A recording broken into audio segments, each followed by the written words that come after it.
നല്ല ചങ്ങാതിമാർ ശരിക്കും ഭക്ഷണം പോലെയാണ്, നമുക്ക് മതിയാവൂല. രാവിലെ എത്ര ഭക്ഷണം കഴിച്ചാലും ഉച്ചയാകുമ്പോഴേക്ക് പിന്നെയും വിശക്കുന്നത് കണ്ടിട്ടില്ലേ? നമുക്ക് മതിയാവില്ല. അത് എപ്പോഴും ആവശ്യമാണത്, മരുന്ന് പോലെയല്ല. നല്ല ചങ്ങാതി നല്ല അന്നമാണ്, നമ്മളെ ഇങ്ങനെ ജീവിപ്പിക്കുന്നൊരു ഘടകമാണ് നല്ല ചങ്ങാതി.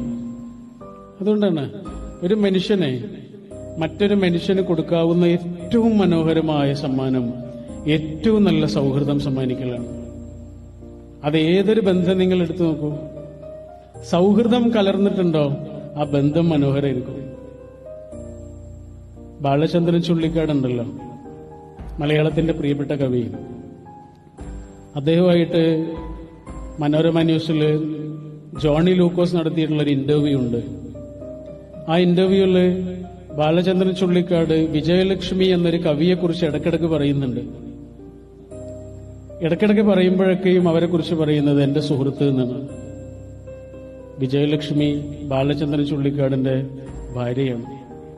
മഹാരാജാസിൽ മുട്ടിട്ട മനോഹരമായൊരു സൗഹൃദമാണ് ഒന്നിച്ചുള്ള ജീവിതത്തിലേക്ക് തുഴഞ്ഞുപോയത്.